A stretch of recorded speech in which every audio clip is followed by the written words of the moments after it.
학원 강사 주제에 꼬리 내릴 줄도 모르나 봐. 아버님, 뭐, 내가 틀린 말 했나? 이혼한 여자가 딸 키운다고 고생은 했겠지만, 아버지, 제발 그만하세요. 난 우리 아들이 최소한 은행원이나 공무원 집안하고는 결혼할 줄 알았는데, 이혼한 집안에 학원 강사라니. 제가 학원 강사라서 이혼했다는 이유로 이런 대접을 받아야 하나요? 화리야, 일어나자. 어머, 벌써 가게? 음식도 제대로 못 드셨는데. 이래서 이혼한 집안하고는. 어머니, 왜? 내가 틀린 말 했어. 보란 듯이 나가는 거 봐. 역시 이혼한 집안은 달라. 네, 맞습니다. 전 이혼했고 학원 강사입니다. 하지만 제 딸은 당당하게 키웠어요. 거짓말하고 남을 무시하는 법은 가르치지 않았죠. 앉으세요. 할 말 다 못했어요. 사연을 듣고 난 후 각자의 의견을 댓글로 남겨주시기 바랍니다. 사소한 댓글이라도 사연자분에게 큰 힘이 될 수 있습니다. 각색될 수 있고 사연자분의 입장에서 구성될 수 있습니다. 15해 전의 그날은 영어학원 강의를 마치고 돌아온 평범한 저녁이었습니다. 그녀는 평소와 다름없이 현관문을 열었지만 그날따라 유독 집안이 조용했습니다.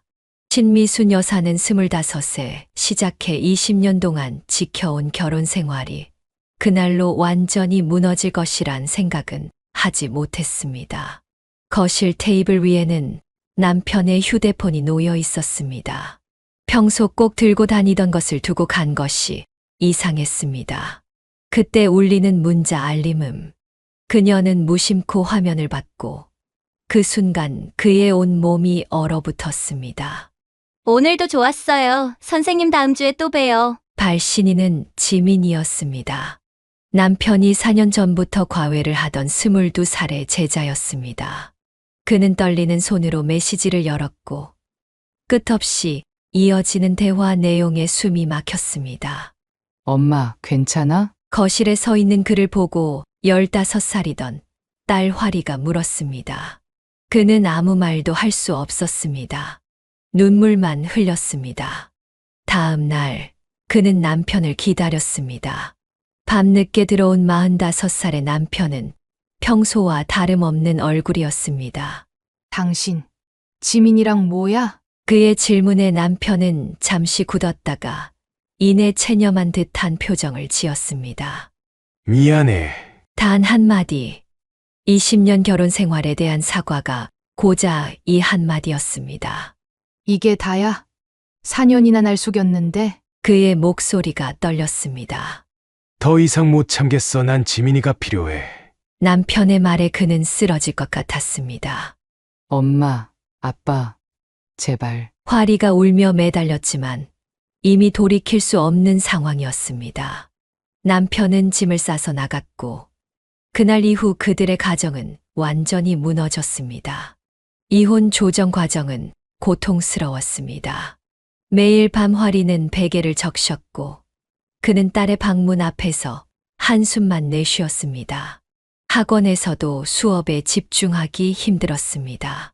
선생님, 오늘은 일찍 들어가세요. 제가 마무리할게요. 동료, 교사가 걱정스러운 눈으로 말했습니다. 하지만 그는 집에 가기가 두려웠습니다. 빈 집에서 마주하는 현실이 너무나 고통스러웠기 때문입니다. 법원에서 이혼 조정이 끝난 날, 그는 화리의 손을 꼭 잡았습니다. 화리야, 엄마가 미안해. 엄마가 뭐가 미안해. 엄만 잘못한 거 없잖아. 화리의 말에 그는 더욱 가슴이 미어졌습니다. 어린 딸이 이런 상처를 받아야 한다는 것이 너무나 가혹했습니다. 그날 이후로 15년이란 세월이 흘렀지만 그때의 기억은 여전히 그의 마음 한구석에 깊은 상처로 남아 있었습니다. 지금은 58이 된 그는 30살이 된 화리를 보며 그때를 떠올렸습니다. 학원을 오가는 길에 마주치는 행복해 보이는 가족들을 볼 때마다 그의 가슴은 여전히 아팠습니다. 특히 딸과 아빠가 손잡고 걸어가는 모습을 보면 어린 화리의 모습이 떠올라 눈시울이 붉어졌습니다. 15해 전 그날의 기억은 마치 어제 일처럼 생생했습니다. 그는 이제 과거의 아픔을 조금씩 내려놓으려 했지만 20년의 세월이 주는 무게는 쉽게 떨쳐낼 수 있는 것이 아니었습니다. 이혼 후 처음 맞이한 봄, 그는 화리의 고등학교 등록금 고지서를 보며 한숨을 쉬었습니다. 영어학원 강사 월급으로는 딸의 미래를 보장할 수 없다는 현실이 그를 무겁게 짓눌렀습니다. 엄마, 나 알바할까? 늦은 저녁 수학 문제집을 풀던 화리가 물었습니다. 안 돼. 너는 공부에만 집중해. 그는 단호하게 말했습니다. 화리의 제안이 고마우면서도 마음이 아팠습니다. 퇴근길에 우연히 들른 은행에서 그는 재테크 상담사를 만났습니다. 선생님, 지금 역세권 오피스텔이 좋은 투자처예요. 월세도 안정적이고. 처음에는 귓등으로 흘려들었지만 매일 밤 인터넷을 뒤지며 부동산 공부를 하다 보니 조금씩 이해가 되기 시작했습니다. 미순쌤, 진짜 살 거예요? 전 재산을 다 쏟아부어야 할 텐데. 동료 선생님이 걱정스러운 목소리로 말했습니다. 화리 대학 등록금은 어떻게든 마련해야 해요. 그는 결심했습니다. 밤늦게까지 학원에서 추가 수업을 하고 주말에도 과외를 늘렸습니다. 점심은 김밥 한 줄로 때우고 버스비를 아끼려 걸어 다녔습니다. 6개월 뒤 그는 마침내 역세권 오피스텔 계약서에 도장을 찍었습니다. 은행 대출을 받고 퇴직금까지 모두 털어넣었지만 안정적인 월세 수입이 생긴다는 생각에 마음이 든든했습니다. 계약서를 바라보는 화리의 눈빛이 달라졌습니다. 그동안 불안해하던 모습은 온데간데 없이 사라졌습니다. 전세 사는 것보다 월세 받는 게 낫지. 그녀는 씁쓸하게 웃었습니다. 남편과 함께 살던 집에서 전세로 옮길 때의 막막함이 떠올랐습니다. 매달 통장에 꼬박꼬박 입금되는 월세를 보며 그는 조금씩 자신감을 얻었습니다.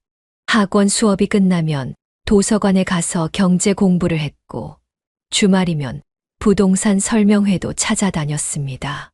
엄마, 나중에 크면 엄마처럼 되고 싶어. 어느 날 화리가 불쑥 말했습니다. 그는 눈물이 날 것 같았지만 꾹 참았습니다. 그래. 우리 화리는 엄마보다 더 멋지게 살 거야. 이제 그녀는 더 이상 남편에게 위자료를 받는 것이 불편하지 않았습니다. 그 돈은 고스란히 화리의 학업을 위해 저축했습니다. 투자 성공의 맛을 본 그는 더욱 치밀하게 계획을 세웠습니다. 학원 수업이 없는 시간에는 경매 공부도 시작했습니다. 처음에는 낯설고 어려웠지만 하나씩 배워가는 재미가 쏠쏠했습니다. 신쌤, 요즘 어디 좋은 일 있으세요? 얼굴이 달라 보여요. 동료, 교사들의 말에 그는 옅은 미소를 지었습니다. 경제적 자립을 위한 첫 발걸음을 내디딘 후 그녀의 걸음은 조금씩 더 단단해지고 있었습니다. 매일 아침 5시 신미순 여사의 하루는 시작되었습니다. 그녀는 도시락 2개를 정성스레 싸며 하루를 시작했습니다. 하나는 화리를 위한 것이고 다른 하나는 자신을 위한 것이었습니다. 새벽 수업이 있는 강남 학원에서 시작해 저녁에는 송파 학원까지 그녀의 하루는 바쁘게 흘러갔습니다. 허리가 아프고 다리가 붓는 날도 많았지만 집으로 돌아오는 길에 마주하는 화리의 밝은 미소가 모든 피로를 씻어주었습니다. 엄마, 오늘 반찬 내가 만들어 봤어. 어느 날 퇴근해서 돌아온 그녀를 맞이한 건 식탁 위에 놓인 반찬들이었습니다. 서툴지만 정성 가득한 요리 앞에서 그녀는 눈물을 감췄습니다. 이제 나도 엄마 도와줄 수 있어. 화리의 말에 그녀는 가슴이 먹먹해졌습니다. 17이 된 딸은 어느새 키도 크고 마음도 커져 있었습니다. 엄마, 이거 봐. 알바비로 산 거야. 현관문 앞에 놓인 작은 건조기를 보며 화리가 자랑스레 말했습니다. 그녀가 만류했지만 화리는 주말 아르바이트를 시작했다고 했습니다. 공부할 시간은 챙기고 있는 거지? 당연하지. 엄마가 얼마나 힘들게 일하시는데 나도 뭐라도 해야지. 매일 아침 일찍 일어나 빨래를 개고 설거지를 하고 방 청소까지 하는 화리를 보며 그녀는 미안함과 고마움이 교차했습니다. 선생님, 따님이 정말 착하네요. 어쩜 저리 철이 일찍 들었대요? 같은 학원에서 일하는 동료, 강사의 말에 그녀는 쓸쓸한 미소를 지었습니다. 철이 일찍 든 게 아니라 철이 들 수밖에 없었던 상황이었기 때문입니다. 주말이면 그녀와 화리는 장을 보러 갔습니다. 화리는 세일 상품을 찾아다니며 꼼꼼하게 가격을 비교했고 저녁거리를 고르면서도 항상 엄마의 입맛을 먼저 생각했습니다. 화리야, 너는 내 것도 사. 난 엄마랑 같이 먹는 게 더 좋아. 때로는 딸이 너무 일찍 어른이 되어버린 것 같아 그녀의 마음이 아팠습니다. 하지만 화리는 오히려 그녀를 위로했습니다. 엄마, 나 요즘 정말 행복해. 엄마랑 둘이 사는 게 좋아. 퇴근길에 마주한 높은 학원비 청구서에 한숨을 쉬던 날, 화리가 건넨 편지는 그녀의 마음을 따뜻하게 했습니다. 우리 엄마가 최고야. 이렇게 열심히 사는 엄마가 자랑스러워. 그녀는 편지를 읽다가 눈물이 났습니다. 힘들 때마다 이렇게 위로가 되어주는 딸이 있어 행복했습니다. 시간이 흐를수록 그녀와 화리는 더욱 가까워졌습니다. 이제는 말하지 않아도 서로의 마음을 이해할 수 있었고 작은 눈빛만으로도 통하는 사이가 되었습니다. 어려운 시기를 함께 이겨내며 그들은 서로에게 더없이 소중한 존재가 되어갔습니다. 그녀는 이제 더 이상 과거의 상처에 머무르지 않았습니다. 딸과 함께 만들어가는 새로운 일상이 그녀의 삶을 채워주고 있었기 때문입니다. 세월은 화살처럼 빠르게 지나갔습니다. 화리는 어머니의 헌신 덕분에 명문대학교 영문과에 합격했고 그녀는 딸의 합격 소식에 밤새 눈물을 흘렸습니다. 엄마, 나 장학금 받았어. 대학 첫 학기, 화리는 우수한 성적으로 장학생이 되었습니다. 그녀는 딸의 성실함에 가슴이 뭉클했습니다. 화리야, 이제 알바는 그만둬도 돼. 그녀가 말했지만 화리는 고개를 저었습니다.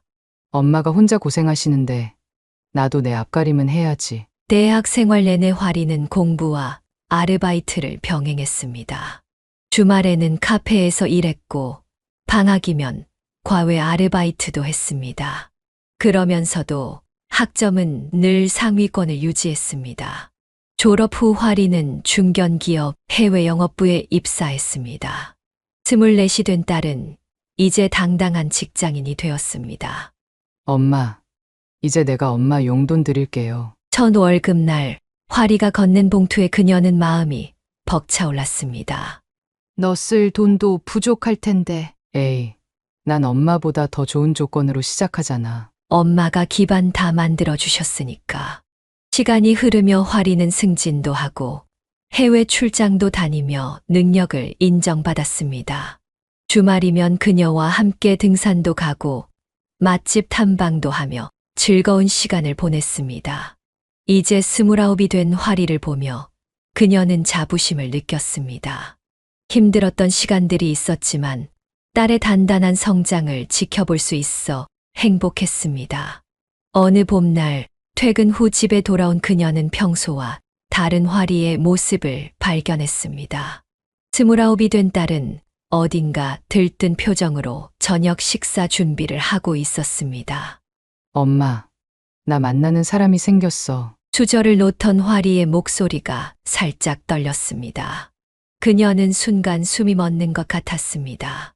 누군데? 동네 장어집. 그러니까 성북동 만강이라고 있잖아. 거기 아들이야. 그녀는 잠시 말을 잃었습니다. 그 집 아들이라면 35. 화리와는 6살이나 차이가 났습니다. 나이가 좀 많네. 그녀의 말에 화리가 고개를 들었습니다. 엄마, 준혁 오빠는 달라. 정말 착하고 성실해. 그녀는 화리의 눈빛에서 설렘을 읽었습니다. 하지만 동시에 불안감도 밀려왔습니다. 며칠 후 장어집 앞을 지나던 그녀는 가게 안을 들여다보았습니다. 젊은 남자가 손님들에게 정중하게 인사하는 모습이 보였습니다. 어머님, 혹시 화리 어머니세요? 예상치 못한 목소리에 그녀는 깜짝 놀랐습니다. 준혁이었습니다. 저 활이랑 만나고 있는 김준혁입니다. 그는 공손하게 인사를 했습니다. 단정한 옷차림과 진중한 말투가 첫인상은 나쁘지 않았습니다. 어머님께 인사도 제대로 못 드리고 활이와 만나고 있어 죄송합니다. 정중한 그의 태도에 그녀의 마음이 조금씩 누그러졌습니다. 우리 활이 잘 부탁드립니다. 짧은 대화였지만 그녀는 준혁의 눈빛에서 진심을 읽을 수 있었습니다. 엄마, 준혁 오빠 어땠어? 그날 저녁 활이가 조심스럽게 물었습니다. 글쎄, 좀 더 지켜봐야지. 그녀는 담담하게 대답했지만 속으로는 복잡한 감정이 일었습니다. 활이의 첫사랑을 지켜보는 일은 생각보다 더 어려웠습니다. 엄마, 걱정하지 마. 나 이제 다 컸잖아. 활이의 말에 그녀는 쓴웃음을 지었습니다. 아무리 커도 딸은 여전히 어린 아이 같았습니다. 주말이면 준혁이 가끔 활이를 데리러 왔습니다. 그때마다 빈손으로 오는 법이 없었고 항상 정중하게 인사를 했습니다. 어머님, 제가 직접 구운 장어인데 드셔보세요. 어느 날은 포장된 장어구이를 들고 와서 그녀의 마음을 움직였습니다. 시간이 흐를수록 그녀는 준혁의 진심을 조금씩 받아들이기 시작했습니다. 활이의 얼굴에서 행복한 미소가 떠나지 않는 것을 보며 그녀도 조금씩 마음을 열었습니다. 엄마, 고마워. 이해해줘서. 퇴근길에 우연히 마주친 활이와 준혁의 모습을 보며 그녀는 생각했습니다. 이제는 딸의 선택을 믿고 지켜보는 것이 자신의 역할이라고. 주말마다 데이트를 간다던 활이가 유독 피곤해 보였습니다. 처음에는 회사 일이 바빠서라고 생각했던 그녀는 점점 딸의 모습이 이상하다고 느꼈습니다. 엄마, 나 준혁 오빠랑 데이트 다녀올게. 토요일 아침이면 어김없이 들리던 활이의 말. 하지만 저녁이면 녹초가 되어 돌아오는 딸의 모습이 마음에 걸렸습니다. 활이야, 왜 이렇게 피곤해 보여? 아니야, 엄마. 그냥 좀 피곤한 것뿐이야. 활이의 손을 보니 물에 불어 있었고 옷에서는 비린내가 났습니다. 그녀는 이상한 예감이 들었습니다. 어느 토요일 그녀는 활이가 간다던 데이트 장소를 찾아가 보기로 했습니다. 성북동 만강 앞에 서서 안을 들여다보니 놀라운 광경이 펼쳐졌습니다. 이걸 이렇게 손질하고 저기 있는 양념은 준혁이 주방에서 활이에게 장어 손질하는 법을 가르치고 있었습니다. 활이는 앞치마를 두르고 비린내 나는 장어를 손질하고 있었습니다. 활이야. 그녀가 가게 안으로 들어섰습니다. 엄마. 활이는 당황한 얼굴로 손에 들고 있던 장어를 내려놓았습니다. 이게 데이트야? 주말마다 여기서 일을 하고 있었던 거야? 아니에요, 어머님. 활이가 배우고 싶다고. 준혁이 말을 얼버무렸습니다. 엄마, 나 괜찮아. 오빠 가게니까 도와주고 싶어서. 도와주는 게 아니잖아. 이건 완전히 일하는 거야. 매주 주말마다 이렇게 일만 했던 거야? 그제서야 활이가 고개를 숙이고 사실을 털어놓았습니다. 처음에는 가게 구경을 하다가 준혁이 바빠 보여서 잠깐 도와준 것뿐이었는데 어느새 주말마다 일하는 것이 당연해져 버렸다고 했습니다.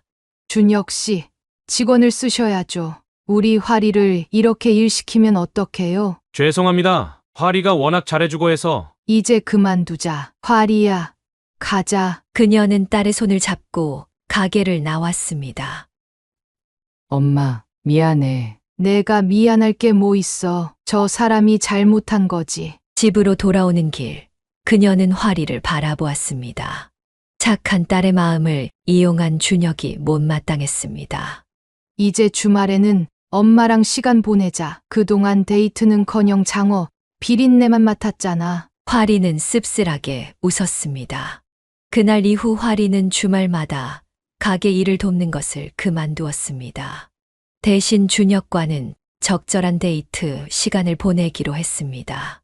이제 주말엔 데이트만 해. 가게 일은 직원을 쓰시라고 하세요. 그녀의 단호한 말에 준혁도 수긍했고 화리의 주말은 다시 그녀의 것이 되었습니다.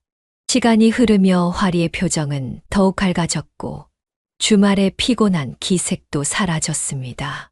그녀는 생각했습니다. 때로는 사랑하는 사이일수록 서로의 선을 지켜주는 것이 중요하다고. 어느 봄날 저녁 화리가 퇴근하고 돌아와 그녀의 방을 조심스레 노크했습니다. 평소보다 늦은 시간이었고 화리의 발걸음에는 망설임이 묻어 있었습니다. 엄마, 잠깐 이야기 좀 할까? 평소와 다른 진지한 목소리에 그녀는 긴장했습니다. 책을 읽고 있던 손에서 자연스레 책갈피가 떨어졌습니다. 나 준혁 오빠랑 결혼하고 싶어. 그녀는 순간 숨이 멎는 것 같았습니다. 1년 동안의 연애가 결혼으로 이어질 것이라 예상은 했지만 이렇게 빨리 그 말이 나올 줄은 몰랐습니다. 갑자기 왜? 오빠가 나이 차이도 있고 해서 빨리 결혼하는 게 좋을 것 같대. 화리의 말에 그녀는 미간을 찌푸렸습니다. 창밖으로 보이는 봄날의 꽃들이 갑자기 쓸쓸해 보였습니다. 나이 차이가 있어서 서두른다고? 그게 무슨 말이야?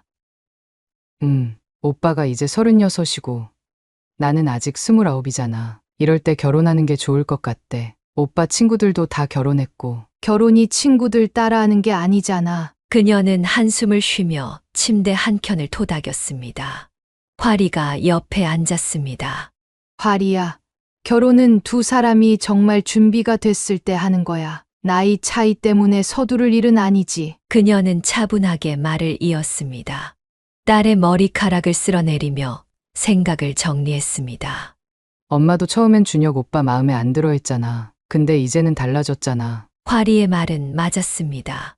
가게 일을 시키는 문제만 해결된 뒤로는 준혁도 꽤 성실한 청년이라고 생각했습니다. 명절에 가져오는 장어구이의 맛도 일품이었고 화리를 대하는 태도도 나쁘지 않았습니다. 결혼은 연애랑 달라. 두 사람의 삶이 완전히 얽히는 거야. 나 이제 회사에서도 자리 잡았고 오빠도 가게가 안정됐잖아. 엄마가 늘 하시던 말씀처럼 경제적인 준비도 됐다고 생각해. 화리가 진지한 눈빛으로 말했습니다. 그녀는 마음 한켠이 아려왔습니다. 언제 이렇게 의젓해진 걸까요? 준혁 오빠가 어제 정식으로 프로포즈했어. 화리의 말에 그녀는 놀랐습니다. 그래서 뭐라고 했어? 아직 대답은 안 했어. 엄마한테 먼저 말씀드리고 싶어서. 그녀는 잠시 생각에 잠겼습니다. 예전의 화리라면 설렘에 들떠서 바로 대답했을 텐데 이렇게 신중하게 생각하는 모습이 대견하면서도 한편으로는 마음이 아팠습니다. 나이 차이 때문이라는 게 영 이해가 안 되는구나. 오빠가 부모님의 압박도 있고 그래서 조금 서두르는 것 같아. 그녀는 눈썹을 찌푸렸습니다. 부모님의 압박이라 문득 불편한 예감이 들었습니다. 화리야, 혹시 준혁 씨 부모님이 뭐라고 하시던가? 아직 한 번도 뵌 적 없어. 화리의 대답에 그녀는 더욱 걱정이 되었습니다. 1년이나 만났는데 부모님을 한 번도 못 만났다니. 이번 주말에 준혁 씨 부모님이랑 한번 만나보자. 결혼은 두 사람만의 일이 아니야.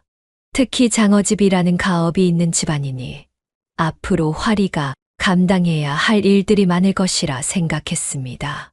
지난번 가게 일을 시켰던 일도 마음에 걸렸습니다. 정말?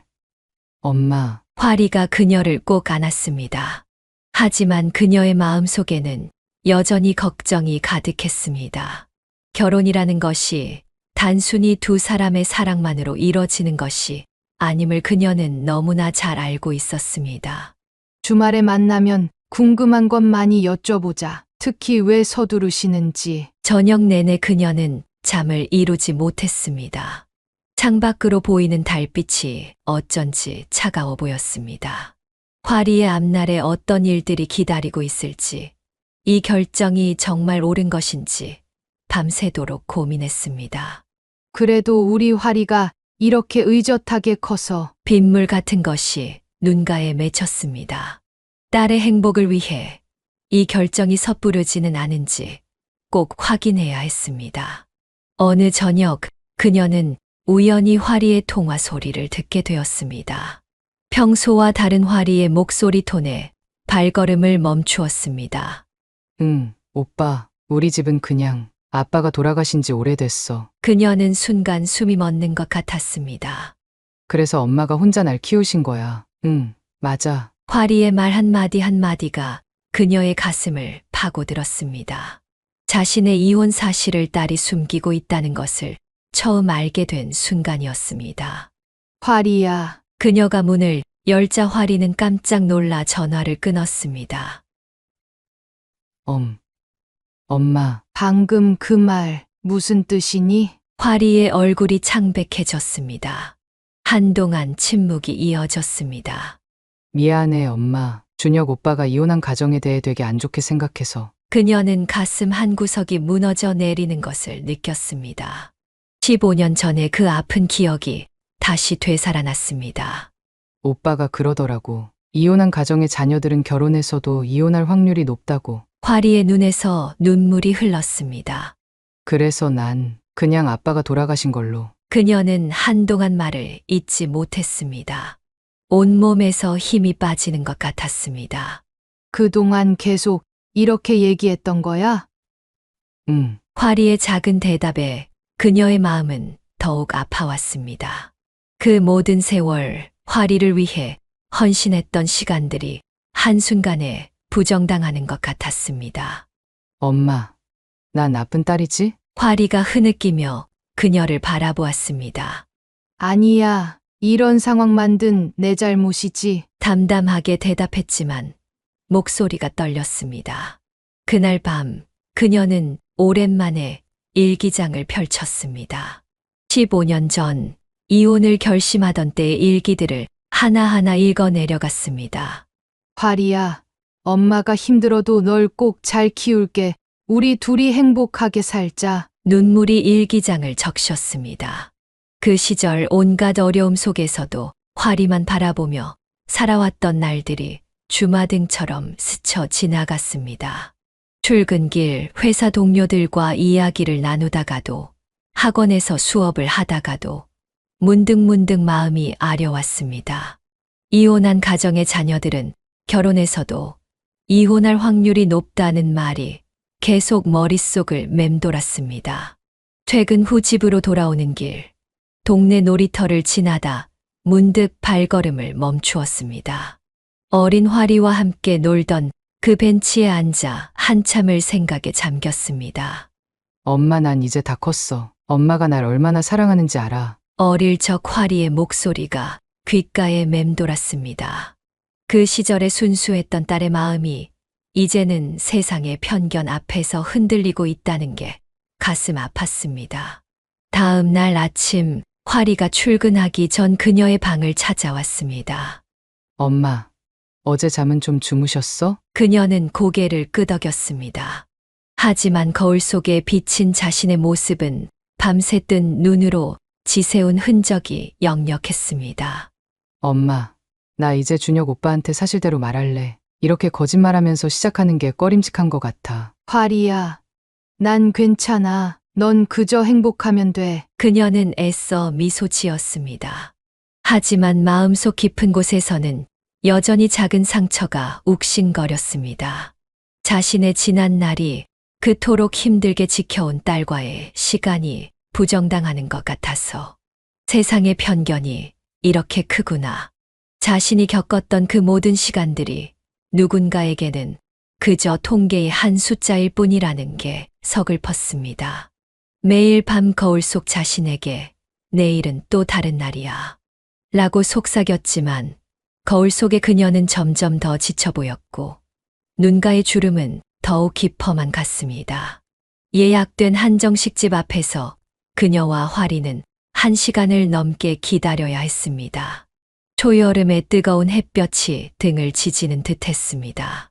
죄송해요. 가게가 바빠서. 준혁의 목소리였습니다. 그가 부모님과 함께 모습을 드러냈을 때 그녀는 놀라움을 감출 수 없었습니다. 땀에 절은 셔츠와 기름때가 묻은 바지 차림이었습니다. 아이고, 날씨도 덥고 오래 기다리셨죠? 준혁의 어머니는 화장기 없는 얼굴로 대충 묶은 머리를 한 채였습니다. 아버지는 아예 작업복 차림 그대로였습니다. 아, 네. 화리가 당황한 목소리로 대답했습니다. 가게가 바빠서 옷 갈아입을 시간도 없었어요. 이해해 주세요. 준혁의 아버지가 무뚝뚝하게 말했습니다. 그녀는 속으로 깊은 한숨을 내쉬었습니다. 자, 이제 들어가시죠. 음식이 나오고 어색한 침묵이 이어졌습니다. 준혁의 어머니가 먼저 입을 열었습니다. 그런데 화리 아버님은 돌아가신 지 오래되셨다고? 화리가 그녀를 흘끗 쳐다보았습니다. 눈빛에 미안함이 가득했습니다. 아, 그게 화리가 말을 머뭇거리는 사이 준혁이 불쑥 말을 꺼냈습니다. 어머니, 제가 알아보니까 이혼하셨대요. 화리가 아버지 돌아가셨다고 한 건 거짓말이었어요. 순간 식탁의 공기가 얼어붙었습니다. 뭐라고? 이혼? 준혁의 어머니가 젓가락을 탁 내려놓았습니다. 아이고, 이런 걸 왜 숨겼어? 이거 큰일 났네. 어머님, 그게 중요한가요? 그녀가 차분하게 말했습니다. 중요하지 않다니요. 당연히 중요하죠. 이혼한 집안하고 어떻게 사돈을. 어머니, 준혁이 제지했지만 이미 늦었습니다. 학원 강사 주제에 꼬리 내릴 줄도 모르나 봐. 준혁 아버지의 말이 식당 안을 울렸습니다. 아버님, 이번엔 준혁이 놀란 목소리로 외쳤습니다. 뭐, 내가 틀린 말 했나? 이혼한 여자가 딸 키운다고 고생은 했겠지만, 아버지, 제발 그만하세요. 준혁이 고개를 숙였습니다. 난 우리 아들이 최소한 은행원이나 공무원 집안하고는 결혼할 줄 알았는데, 이혼한 집안에 학원 강사라니. 그녀는 천천히 자리에서 일어났습니다. 손이 떨렸지만 목소리는 단단했습니다. 제가 학원 강사라서 이혼했다는 이유로 이런 대접을 받아야 하나요? 엄마, 화리가 그녀의 손을 잡았습니다.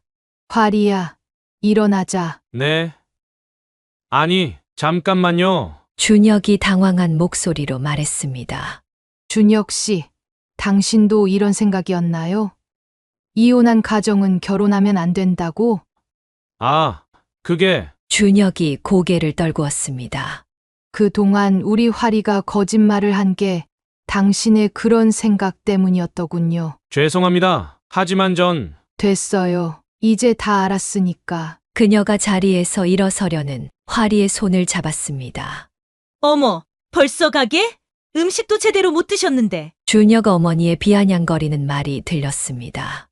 이래서 이혼한 집안하고는. 어머니, 준혁이 다시 한번 소리쳤습니다. 왜 내가 틀린 말 했어? 보란 듯이 나가는 거 봐. 역시 이혼한 집안은 달라. 네, 맞습니다. 전 이혼했고 학원 강사입니다. 하지만 제 딸은 당당하게 키웠어요. 거짓말하고 남을 무시하는 법은 가르치지 않았죠. 그녀의 말이 식당 안에 무겁게 울렸습니다.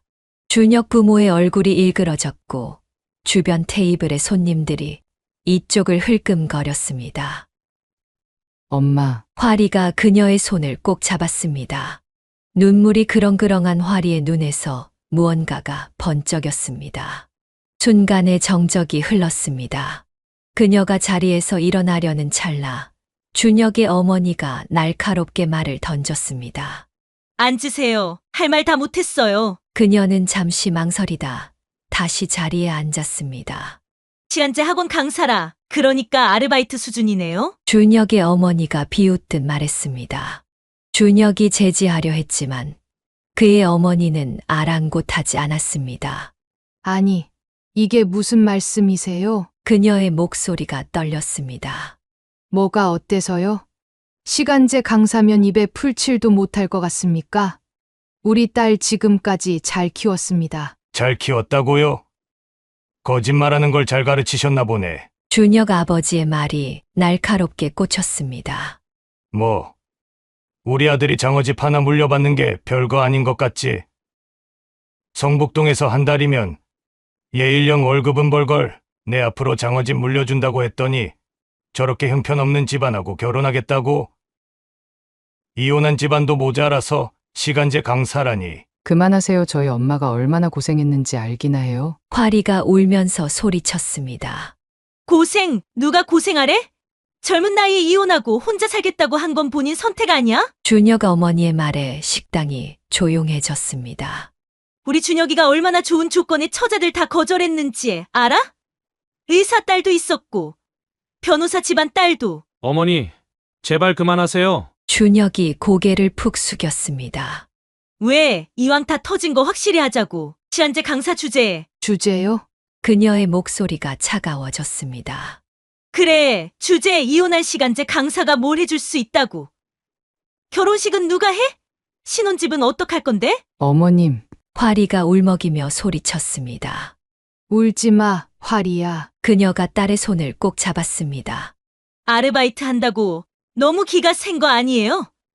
우리 아들이 장어집 물려받는다고 이런 데까지 기어 올라오고. 엄마, 가자. 화리의 눈에서 눈물이 흘렀습니다. 앉아. 준혁 아버지의 말이 더욱 거칠어졌습니다. 이왕 이렇게 된 거 다 털어놓고 가자고. 니네 집에 뭐 있다고 우리 아들한테 시집 올 생각을 했어. 월급도 제대로 못 받는 주제에. 화리가 벌떡 일어났습니다. 주제요. 지금 우리 엄마 무시하시는 거예요. 화리의 목소리가 떨렸습니다. 우리 엄마가 얼마나 대단한 분인지 아세요? 혼자서 날 키우면서. 대단해. 이혼하고 혼자 산 게 뭐가 대단하다는 거야? 그러고도 딸 결혼시킬 낯짝이 있어. 식당 안이 조용해졌습니다. 화리야. 이제 알겠어요. 왜 오빠가 이혼한 가정을 그렇게 싫어하는지. 다 부모님 때문이었네요. 화리의 말에 준혁의 얼굴이 굳었습니다. 그녀는 천천히 가방에서 서류 봉투를 꺼냈습니다. 시간제 강사라고 무시하던 예비 시부모의 말이 귓가에 맴돌았습니다. 제가 가진 게 뭐가 있는지 궁금하시다고 하셨죠? 그녀의 목소리가 차갑게 울렸습니다. 뭐, 준혁 어머니가 비웃음을 지으려다 말았습니다. 그녀가 꺼내놓은 것은 명동의 한 오피스텔 등기부등본이었습니다. 이게 첫 번째고요. 이어서 강남의 상가 건물 등기부등본이 테이블 위에 놓였습니다. 이건 두 번째고. 마지막으로 성북동 신축 아파트 계약서를 내려놓았습니다. 방금 계약한 신축 아파트입니다. 84평형. 중간층이에요. 식당 안이 쥐 죽은 듯 조용해졌습니다. 이게 다 진짜예요? 준혁이 떨리는 손으로 서류를 집어들었습니다. 어머님께서 제 통장 잔고도 궁금해 하시던데. 그녀는 스마트폰을 꺼내 은행 앱을 열었습니다. 이게 제 예금 잔액이에요. 화면에 찍힌 숫자를 본 준혁의 어머니가 숨을 들이켰습니다. 설마, 이게 다. 네. 다 제가 번 돈입니다. 시간제 강사가 뭘 했겠냐고 하셨죠?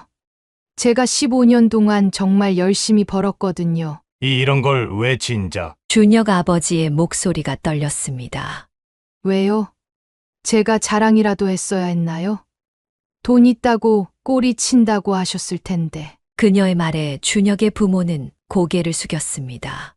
우리 화리 대학 등록금도 제가 다 냈고 졸업하고 취직할 때까지 든든하게 뒷바라지했습니다. 시간제 강사라고 무시하시더니 이제 보니 제 자산이 장어집보다 많네요. 엄마, 화리가 놀란 눈으로 그녀를 바라보았습니다. 깜짝 놀랐지? 엄마가 이런 얘기 안 하려고 했는데 어쩔 수 없네. 저희가 너무했네요. 준혁 어머니의 목소리가 한없이 작아졌습니다. 아닙니다. 오히려 잘 됐어요. 제가 어떤 사람인지 보여드릴 수 있어서. 그녀는 천천히 서류들을 다시 가방에 넣었습니다.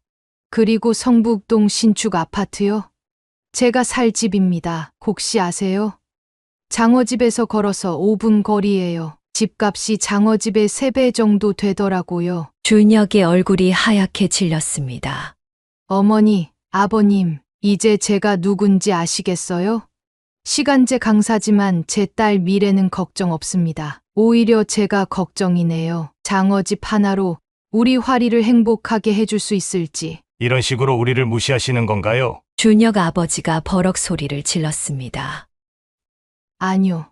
그저 제 진짜 모습을 보여드린 것뿐이에요. 무시는 누가 먼저 시작했죠? 식당 안이 다시 조용해졌습니다. 우리 활이, 이제 엄마가 형편없어서 창피하진 않지? 그녀가 화리의 손을 잡았습니다. 엄마, 난 원래부터 엄마가 자랑스러웠어. 화리의 눈에서 이번에는 자부심의 눈물이 흘렀습니다. 자, 이제 다 털어놨으니 우리 일어날까? 그녀가 자리에서 일어섰습니다.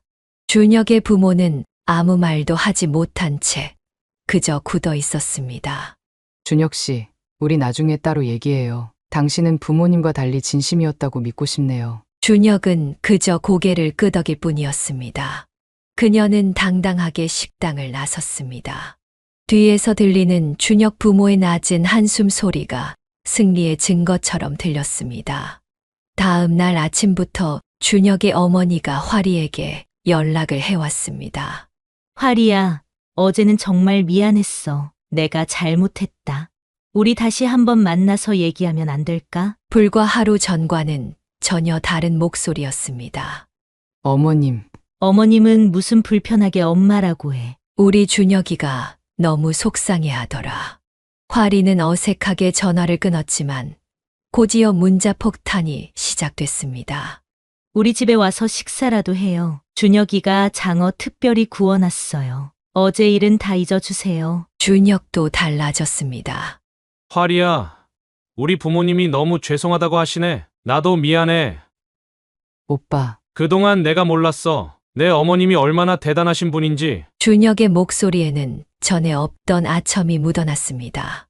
내가 어제 많이 놀랐어. 그 정도 자산이면 우리 장어집 10개는 되겠던데. 화리는 마음이 불편했습니다. 다음 날 준혁의 아버지까지 나섰습니다. 화리의 회사 앞으로 찾아온 것입니다. 화리야, 아버지 좀 봐주면 안 되겠니? 아버님, 내가 너무했다. 용서해 다오. 우리 준혁이랑 잘 되어야 하는데. 그의 목소리는 한없이 낮아져 있었습니다. 청북동 신축 아파트라고 하셨죠?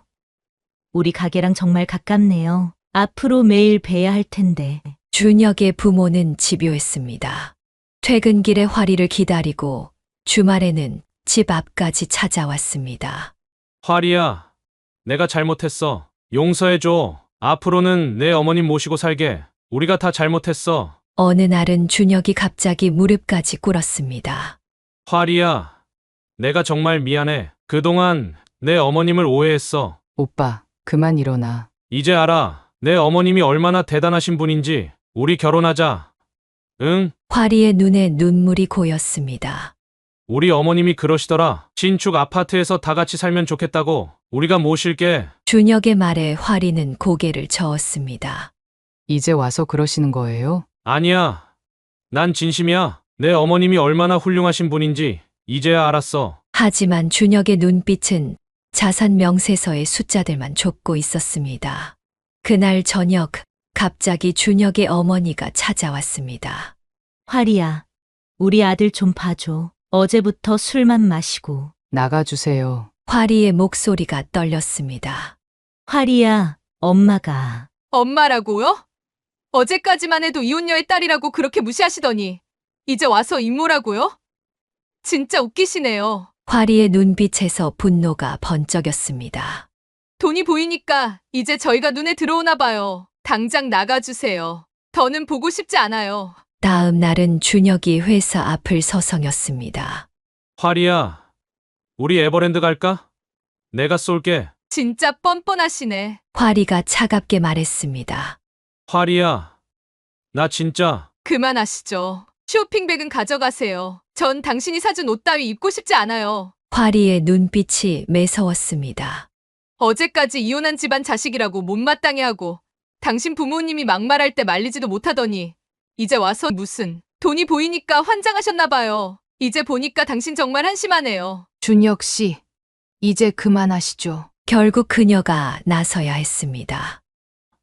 아, 어머님. 준혁이 깜짝 놀라 뒤돌아보았습니다.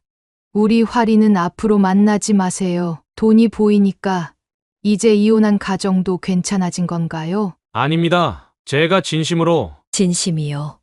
그럼 왜 자꾸 자산 얘기만 하시죠? 우리 딸 행복은 생각도 안 하시고. 준혁은 대답하지 못했습니다.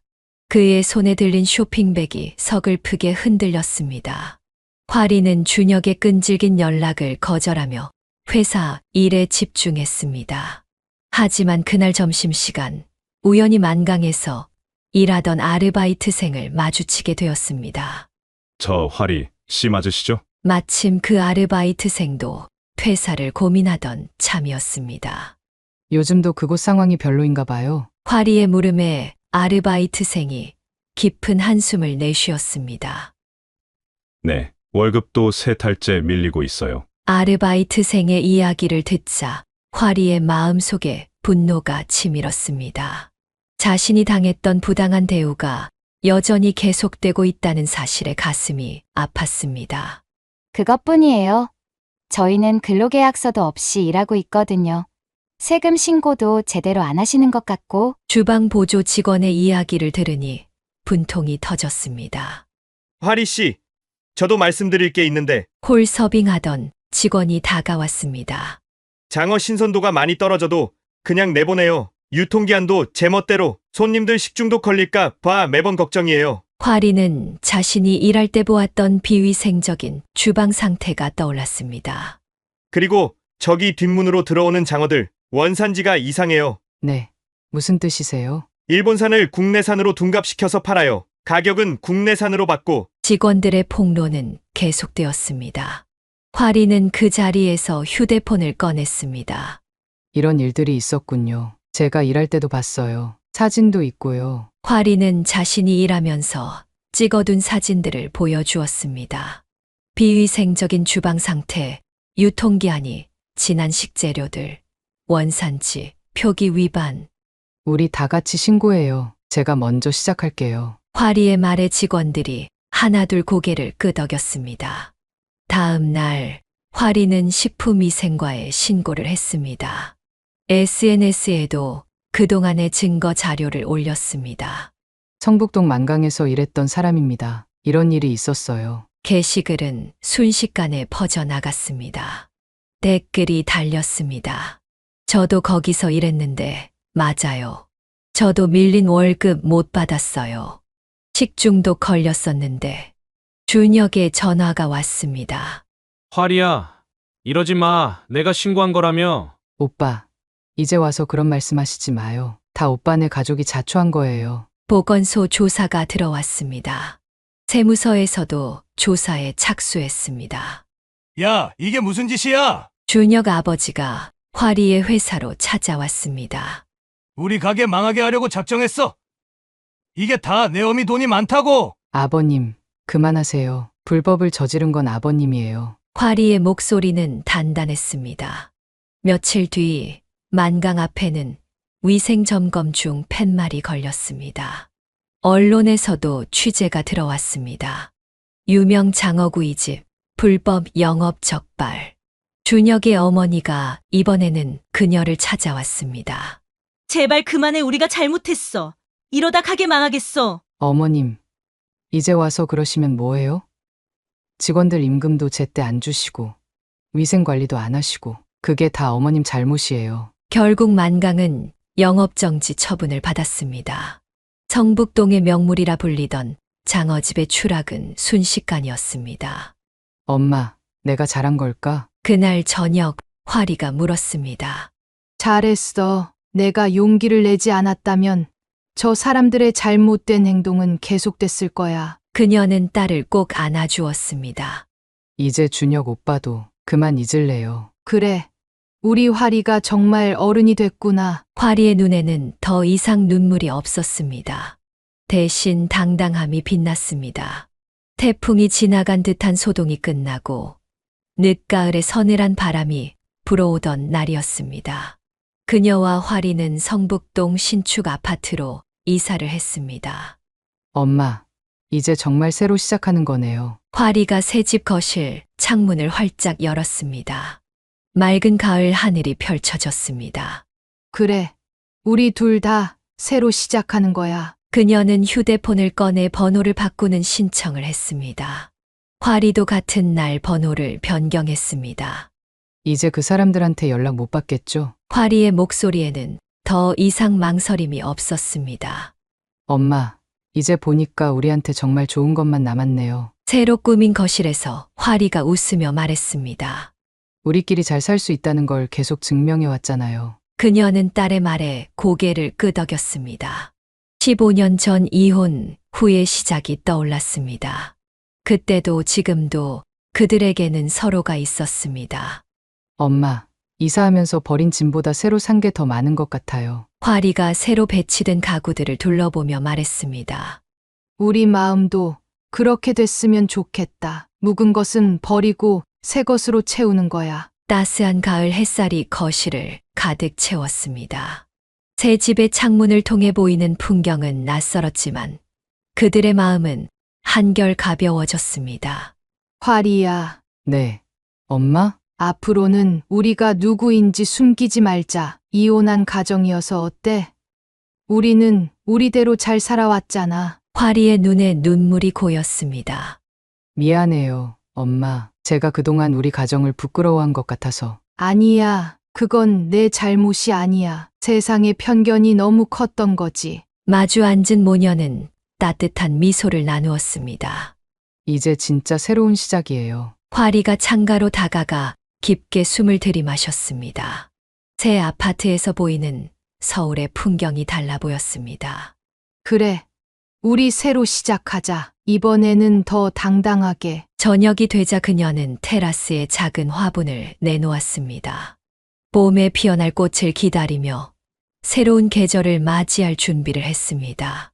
엄마, 우리 같이 저녁 해 먹을까요? 그래. 오늘은 특별한 날이니까 우리 둘이 요리하자. 주방에서 들리는 모녀의 웃음소리가 새 집을 따뜻하게 채웠습니다.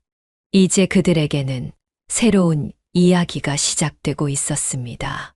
겨울바람이 매서워질 무렵 성북동의 풍경이 바뀌고 있었습니다. 30년간 그 자리를 지켜온 만강장어집 앞에 임대현 수막이 걸렸습니다. 위생 점검 이후 손님들의 발길이 뚝 끊겼고 세무조사까지 겹치면서 가게는 급속도로 기울어갔습니다. 장어집 앞을 지나는 사람들의 수군거림이 이어졌습니다. 저기 맛집이라고 하더니 알고 보니 원산지를 속였대. 직원들 임금도 제때 안 줬다면서. 식중독 걸린 사람도 있었다고 하더라. 한때 동네를 대표하는 맛집이었던 만강은 이제 사람들의 불신과 조롱의 대상이 되었습니다. 준혁의 가족은 필사적으로 가게를 살리려 했습니다. 메뉴 가격을 내리고 직원들에게 밀린 임금을 지급하겠다고 약속했지만 이미 신뢰는 무너진 뒤였습니다. 아버님, 이제 그만하시죠. 더 이상 버티기 힘들어요. 준혁이 한숨을 쉬며 말했지만 그의 아버지는 고집을 부렸습니다. 내가 30년을 일군 가게야.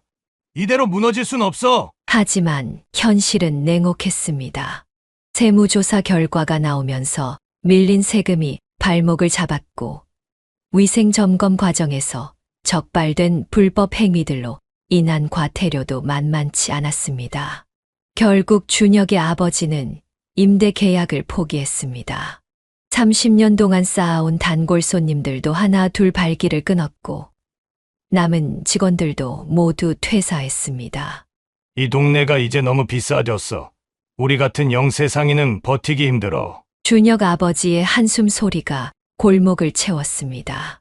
하지만 동네 사람들은 알고 있었습니다. 임대료 때문이 아니라 그들의 불법과 오만이 가게를 망하게 했다는 것을. 돈이면 다 되는 줄 알았지. 준혁의 어머니가 텅 빈 가게를 바라보며 중얼거렸습니다. 남의 딸 무시하고 직원들 함부로 대하고 우리가 잘못했어. 마지막 영업일, 준혁의 어머니는 주방 구석에 앉아 울었습니다. 30년 동안 지켜온 자리를 하루아침에 잃게 된 것입니다. 어머니, 우리가 잘못했잖아요. 돈이 보이니까 눈이 멀어서. 준혁도 더 이상 할 말이 없었습니다. 그가 그토록 자랑스러워하던 가업은 이제 역사 속으로 사라지게 된 것입니다. 당신, 이제 어떡하지? 준혁의 어머니가 남편을 바라보았습니다. 한때 동네에서 가장 잘 나가는 장어집 사장이었던 남편은 이제 허름한 작업복 차림의 늙은 남자일 뿐이었습니다. 가게 앞에 붙은 임대의 현수막이 겨울바람에 펄럭였습니다. 간판을 내리는 날, 준혁의 아버지는 마지막으로 가게를 둘러보았습니다. 내가 너무 교만했나? 그의 한숨 소리가 텅 빈 가게에 메아리 쳤습니다. 30년의 역사를 자랑하던 성북동의 명물 만강은 결국 자신들의 오만과 욕심으로 이내 문을 닫게 되었습니다. 준혁은 이제 새로운 직장을 알아봐야 했습니다. 더 이상 장어집 사장의 아들이 아닌 그저 평범한 취업 준비생이 된 것입니다. 그의 어깨는 한없이 무거워 보였습니다. 봄이 찾아온 어느 날, 화리는 회사 업무로 만난 동갑내기 김민수와 인연이 시작되었습니다. 협력사 과장으로 일하는 그는 첫 만남부터 예의 바른 모습이 인상적이었습니다. 신 대리님, 지난번 보내주신 자료 정말 도움이 많이 됐습니다. 민수의 진중한 말투와 따뜻한 미소가 화리의 마음을 조금씩 열었습니다. 김 과장님도 보내주신 피드백이 큰 도움이 됐어요. 두 사람은 자연스럽게 가까워졌습니다. 퇴근 후 함께 마시는 커피, 점심시간에 나누는 대화가 쌓여갔습니다. 어머니 혼자 키우셨다고요? 정말 대단하신 것 같아요. 민수는 화리의 가정환경을 자연스럽게 받아들였습니다. 우리 어머니도 그러시거든요. 맞벌이 하시면서 저희 남매 키우시느라 고생 많으셨죠. 그의 말에 화리는 가슴이 따뜻해졌습니다. 신 대리님 어머님께 인사드리고 싶은데 실례일까요? 어느 날 민수가 조심스럽게 물었습니다. 괜찮으시다면 제가 존경하는 두 분을 한자리에서 뵙고 싶어서요. 그의 진심 어린 말에 화리는 미소 지었습니다. 주말 그녀의 집에서 첫 만남이 이루어졌습니다. 어머님, 처음 뵙겠습니다. 김민수라고 합니다. 민수는 정중하게 인사를 했고 정성스럽게 준비한 꽃다발을 건넸습니다. 어머님께서 키우신 화리 씨를 정말 좋아하고 존경합니다. 그의 말에 그녀는 깊은 감동을 받았습니다. 준혁과는 다른 진정성 있는 태도가 느껴졌기 때문입니다. 어머님, 제가 화리 씨와 진지하게 만나고 싶습니다. 민수의 청솔한 고백에 그녀는 따뜻한 미소를 지었습니다. 우리 화리를 좋아해 주셔서 감사해요. 저녁 식사 자리는 화기애애했습니다. 민수는 자신의 이야기를 솔직하게 들려주었고 그녀도 차츰 마음을 열었습니다.